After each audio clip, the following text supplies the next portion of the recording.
bienvenidos a las aperturas de los mercados, donde encontrará toda la información del dólar, las bolsas NUAM Exchange y los mercados de los Estados Unidos. Soy Nicolás Esteves y es un gusto saludarlos a esta altura. Les cuento que ya arrancaron las operaciones en la bolsa de Nueva York. Revisemos entonces cómo se comportan los principales índices de Wall Street. En este caso comenzamos por el Dow Jones Promedio de Industriales, el más grande de esta bolsa de valores neoyorquina, que en su apertura sube 0,11%, parcialmente se ubica en 46.142 puntos, arranque positivo de este índice industrial en la bolsa de los Estados Unidos. Por su parte, el Standard & Poor's 500, índice general también importante en el mercado a nivel internacional, para por lo menos conocer el comportamiento más relevante de esta bolsa, pues sube 0,30% y llega a 6.637 puntos. Esto también arranque positivo entonces en su apertura y vemos cómo va cambiando esto en tiempo real. Ya sube 0,31%, pero eso sí, apertura positiva para el Standard & Poor's. Y ahora pasamos al Nasdaq, que es el tercero de las grandes bolsas, o de los grandes índices mejor en cuestión, que también ya arrancó operaciones y pues ahí vemos, tiene un comportamiento positivo del 0,44% y llega a 22.532 puntos, es decir, apertura en verde para esta bolsa principal de los mercados a nivel mundial. Les cuento que precisamente los futuros de Wall Street repuntaron durante el miércoles tras 4 sesiones consecutivas de pérdidas impulsados por la expectativa de los resultados trimestrales de Nvidia, esto en el premercado. Los inversores apuestan a que el informe del fabricante de chips podría disipar las preocupaciones sobre una posible sobrevaloración de las acciones ligadas a la inteligencia artificial. Las acciones de Nvidia avanzaron cerca del 2% en el premercado a la espera de sus resultados del tercer trimestre. Otros valores del sector como Advanced Micro Devices y Broadcom registraron alzas cercanas al 1%. Analistas de Wolfe Research señalaron que las preocupaciones sobre una burbuja de inteligencia artificial son prematuras y consideran que estas empresas tienen capacidad para soportar un eventual enfriamiento económico. El martes, los índices, en este caso refiriéndonos al Dow Jones y al Standard & Poor's, completaron su cuarta jornada a la baja, mientras que el Nasdaq acumuló su quinto descenso en 6 sesiones. Además, el Bitcoin cayó momentáneamente por debajo del nivel de los $90.000 antes de recuperarse, al tiempo que el oro rebotó desde un mínimo de una semana. Aunque la mayoría de los sectores cerró en terreno positivo, los títulos tecnológicos volvieron a presionar al mercado. Acciones de inteligencia artificial como Nvidia y Palantir, Microsoft también y AMD cerraron en rojo y el ETF tecnológico XLK perdió 1,6%. Los sectores tecnológico y de consumo discrecional siguen mostrando el peor desempeño del mes, mientras salud se perfila como el mejor. La debilidad en tecnología se profundiza en la antesala de los esperados resultados de Nvidia, que se conocerán al cierre del mercado. El consenso anticipa que la empresa superará holgadamente las previsiones y mostrará un crecimiento sólido impulsado por la demanda de chips de inteligencia artificial. Sin embargo, el elevado nivel de valoración del sector ha propiciado toma de utilidades y renueva la incertidumbre sobre la sostenibilidad del impulso reciente. Bueno, básicamente esto es lo que sucede a esta altura en los mercados de los Estados Unidos. Recordemos, básicamente una de las referencias de la jornada será Nvidia y además las actas de la reunión de la Reserva Federal, que en el caso de Colombia se conocerán sobre las 2 de la tarde. Ya mientras entran en operación las bolsas de la región, hagamos un repaso a cómo abrió el mercado cambiario colombiano, refiriéndonos al comportamiento del dólar versus el peso local. En este caso, un dólar que en territorio colombiano sigue operando a la baja, igual que la tendencia del día anterior, pero ya hasta ahora, digamos, hay algo, un poco de fortaleza si se quiere. Comenzó operando sobre las 8:02 de la mañana con un valor de 3.715 pesos con un centavo. Inicialmente entonces teníamos una caída de 6 pesos con 99 centavos, teniendo en cuenta que el cierre en el spot de la jornada anterior fue de 3.722 pesos. Y a esta altura vemos que se fortaleció incluso un poco, sigue operando a la baja con esta cotización, pero pues recortó algo de esas pérdidas. Cotización actual 3.720 pesos y en promedio la divisa se negocia en 3.700 pesos con 59 centavos.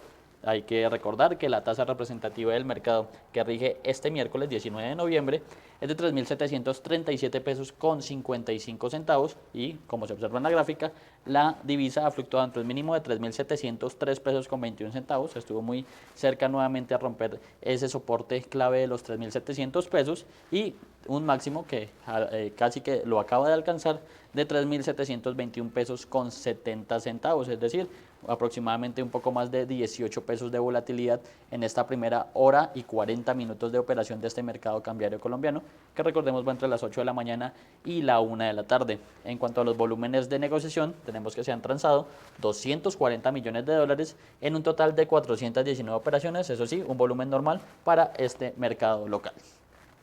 A propósito de la apertura del mercado cambiario en Colombia, esto prevé Juan Pablo Vieira, de JP Tactical Trading, sobre el comportamiento de la divisa.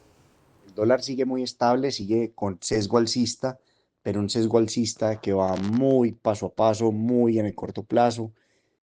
Por ahora no aparecen compradores con mucha fuerza. Es clave que el DXY empiece a romper sobre los 100, 1500, 100.000. Esa zona ya nos dejaría con mucha fluidez al alza. Estamos por ahora retando ese techo y eso sería ya un cambio de sentimiento global o una ratificación global de fortalecimiento del dólar muy importante frente a los principales pares de monedas. En la región, por su parte, seguimos respetando las zonas clave de soporte. Sigue el movimiento muy lateral, los flujos muy encontrados. No aparece todavía un catalizador que genere un rompimiento de niveles clave. Estamos en todo el rango en este momento de negociación. No es una zona para tomar posiciones agresivas, es una zona para mantener por el momento solo compras de corto plazo, lo que vamos necesitando a 1, máximo 2 meses. Mantenemos esa misma estrategia y aprovechar el repunte para buscar ventas parciales, cerca de un 3.840, 3.850 para los clientes que tienen que ir monetizando, para compradores, importadores que necesiten pagar, o ya sea pagar una tarjeta de crédito, pagar un viaje, pagar algo. Es muy buena zona esta que estamos viendo, cerca de los 3.700. Es un nivel donde en el pasado rebotó con mucha fuerza y donde estamos muy atentos a eventual entrada de compradores. Les vamos contando, estaremos monitoreando durante el día y les vamos contando. Un abrazo. Les cuento que el presidente estadounidense Donald Trump amenazó el martes con revocar la licencia de transmisión de la cadena ABC. Esto exasperado por las preguntas de una periodista sobre los negocios de su familia en Arabia Saudita y el escándalo de Jeffrey Epstein. AB Noticias falsas, uno de los peores en el negocio. Así respondió el presidente estadounidense Donald Trump ante la insistencia de la corresponsal de ABC News, Mary Bruce, al preguntarle acerca del escándalo del criminal sexual Jeffrey Epstein. El magnate se encontraba acompañado del príncipe heredero saudita Mohammed bin Salman. Sabes, no es la pregunta lo que me molesta, sino tu actitud. Creo que eres una pésima periodista. Es la forma en que haces estas preguntas. Empiezas con un hombre muy respetado y le haces una pregunta horrible, insubordinada y simplemente terrible. La reportera además insistió en los negocios de la familia Trump en Arabia Saudita, en momentos en que el magnate ocupa la Casa Blanca, y lanzó el tema del conflicto de intereses. El promotor saudita Dark Global anunció el lunes una nueva asociación en Maldivas con la organización Trump, dirigido desde 2016 por Donald Jr. y Eric Trump, pero su padre sigue siendo accionista a través de un fideicomiso. Trump negó cualquier conflicto de intereses y aseguró que no tiene nada que ver con los negocios de la familia. ABC, su compañía, su pésima compañía es una de las culpables. Y les diré algo, creo que deberían revocarle la licencia a ABC, porque sus noticias son tan falsas y tan erróneas, y tenemos un excelente comisionado, el presidente, que debería ocuparse de eso. El mandatario republicano instó al jefe regulador estadounidense de radiodifusión, que ya en el pasado había amenazado a ABC con sanciones, a revisarlo antes de decirle a la periodista: no más preguntas de usted. Además, Japón advirtió a sus ciudadanos en China que tengan un cuidado con su seguridad y eviten las multitudes en medio de una crisis diplomática a raíz de los comentarios de la nueva ministra japonesa sobre un hipotético ataque a Taiwán. Tensión entre China y Japón. El martes, Japón advirtió a sus ciudadanos en China que tengan cuidado con su seguridad y que eviten las multitudes, en medio de una crisis diplomática a raíz de los comentarios de la nueva primera ministra japonesa sobre un hipotético ataque a Taiwán. Sanae Takaichi, la primera mujer en gobernar Japón, dijo hace 2 semanas ante el Parlamento que una operación armada de China contra Taiwán podría justificar el envío de tropas para apoyar a esa isla democrática que Pekín reclama y que no ha descartado recuperar por la fuerza. Takaichi justificó su posición en la legítima defensa colectiva, teniendo en cuenta que Taiwán se encuentra a solo unos 100 kilómetros de la isla japonesa más cercana. Pero China consideró esas declaraciones abiertamente provocadoras y perjudiciales para el clima de intercambio entre los pueblos. Pekín también pidió la semana pasada a los ciudadanos chinos que eviten viajar a Japón. El martes, China aseguró que el país siempre protegió a los ciudadanos extranjeros y que lo seguirá haciendo. El ministro de Relaciones Exteriores chino, Liu Jin-song, mantuvo además una reunión en Pekín con Masaaki Kanai, máximo responsable de la diplomacia de Japón para asuntos de Asia-Pacífico, en la que le reiteró la fuerte protesta china por los comentarios de Takaichi. En medio de la disputa diplomática, el índice bursátil japonés Nikkei 225 cayó el martes hasta un 3,3%.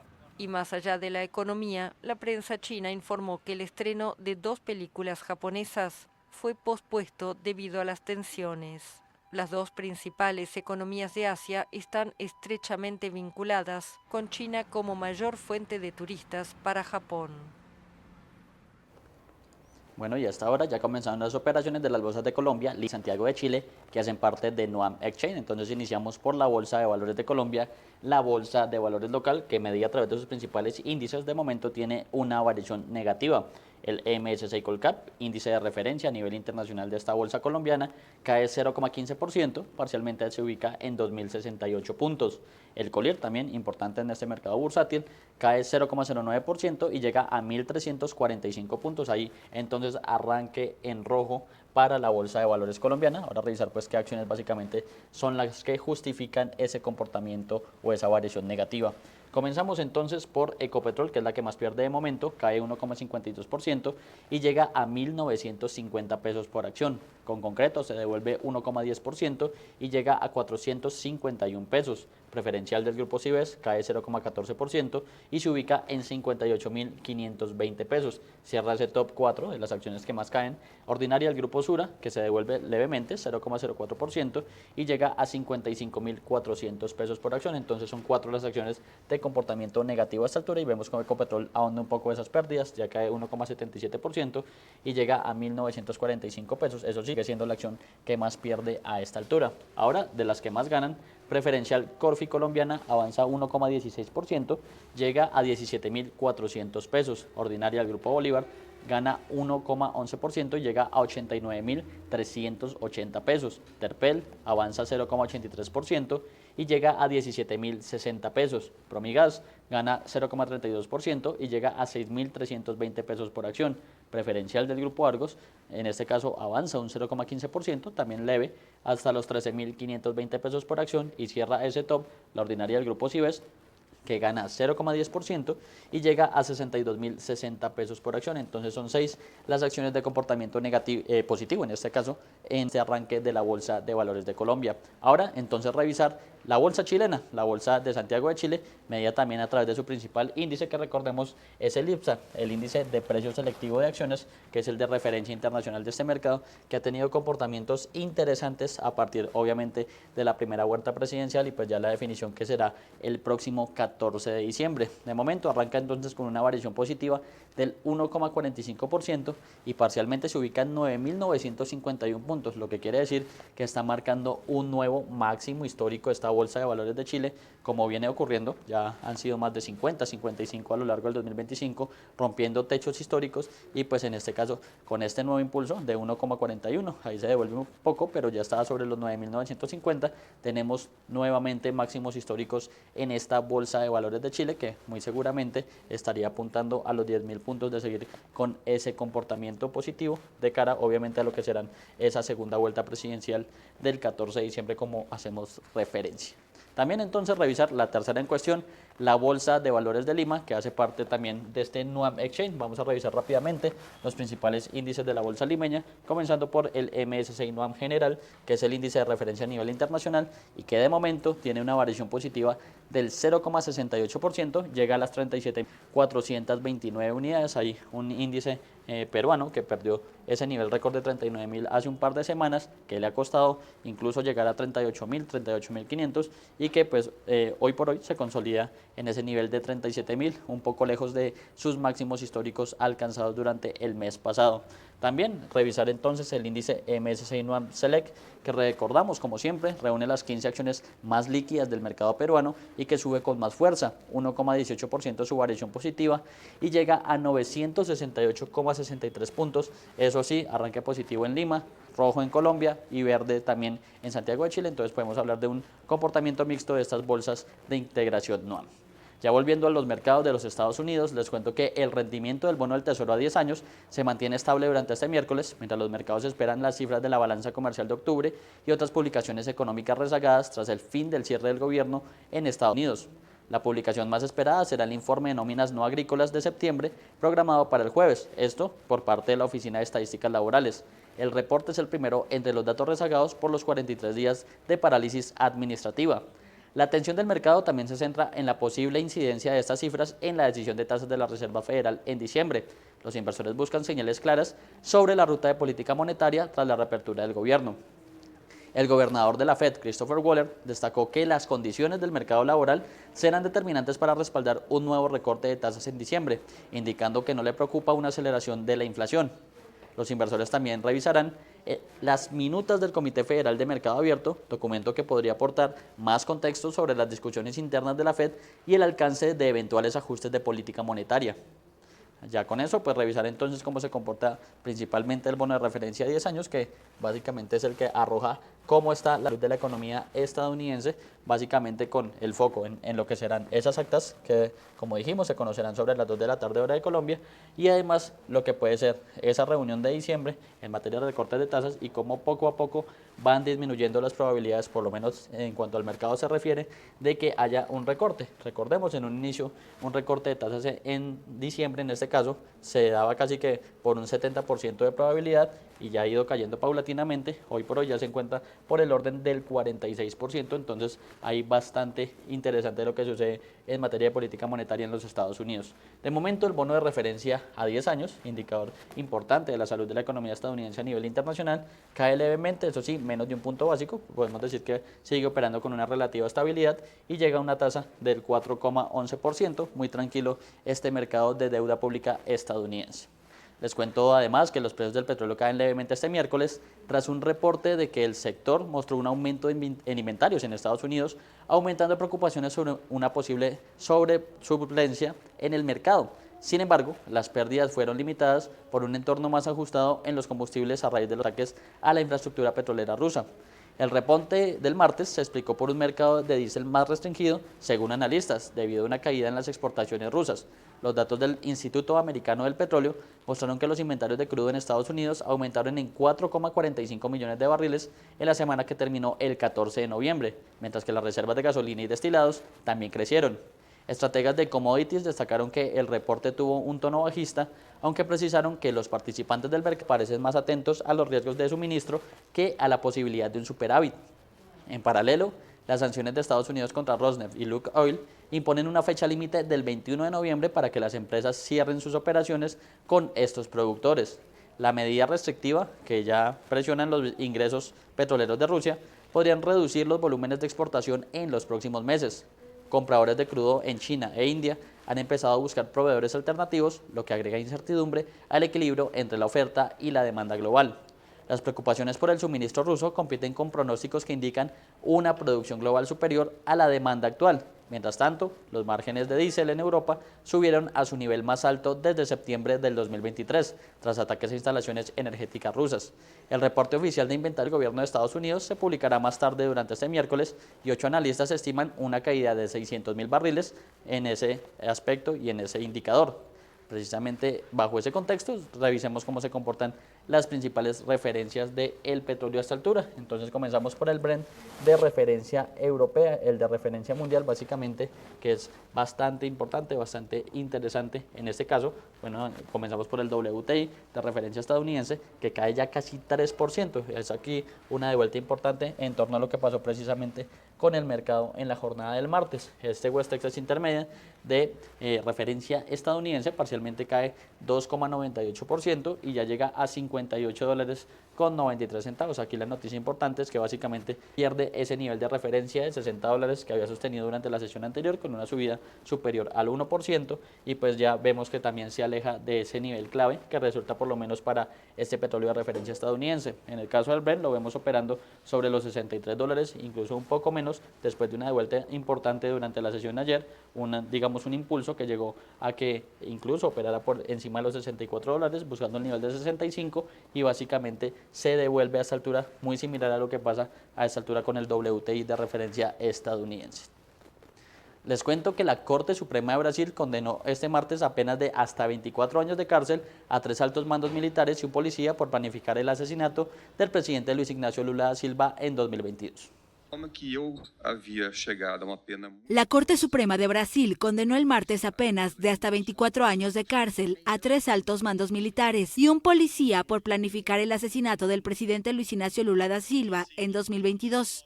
Los condenados elaboraron un plan para la neutralización de autoridades públicas brasileñas, entre ellas Lula y el juez de la Corte Suprema, Alexandre de Moraes, afirmó el propio magistrado al presentar su voto por la condena. El plan fue parte de la intentona golpista liderada por el expresidente Jair Bolsonaro, condenado en septiembre a 27 años de cárcel.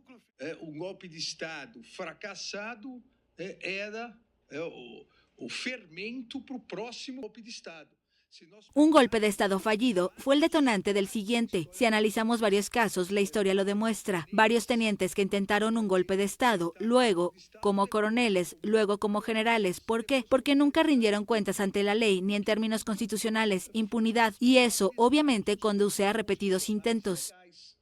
A impunidade leva, obviamente, a repetição da tentativa. El alto tribunal condenó a Bolsonaro por haber liderado una organización criminal para pedir la asunción del izquierdista Lula tras perder los comicios de 2022.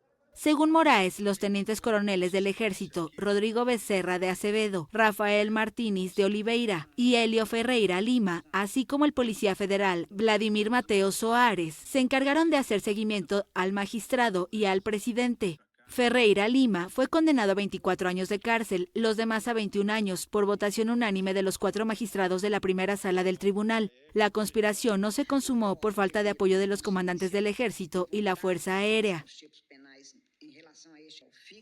Bueno, y antes de finalizar, pues repasar cómo se comporta la Bolsa de Valores de Colombia, que recordamos abrió en terreno negativo y pues básicamente vamos a hablar de ese resumen importante que siempre hacemos. Las que más suben a esta altura, preferencial Corfi colombiana 1,16%, ordinaria del grupo Bolívar, en este caso 1,11%, Terpel gana 0,83%, Mineros 0,67% y preferencial del grupo Argos 0,59%. Las que más bajan son solo 3 acciones, Ecopetrol pierde 1,52%, con Concreto 1,10% y la preferencial del grupo Sura 0,43%. En cuanto a los volúmenes de negociación, tenemos que la más transada a esta altura es la ordinaria del grupo Cibes con 4.703 millones de pesos, le sigue la preferencial del grupo Sura 3.156 millones de pesos, preferencial del grupo Cibes 3.205 millones de pesos, ahí vemos que ya básicamente la supo, y la ordinaria de Cementos Argos con 2.327 millones de pesos, cierra ese top 5, Ecopetrol con 2.045 millones de pesos, esas son entonces las acciones también más transadas a esta altura en la Bolsa de Valores de Colombia. Les digo que con esta información nos despedimos, pero los invitamos a seguir conectados con Primera Página, el canal de los negocios.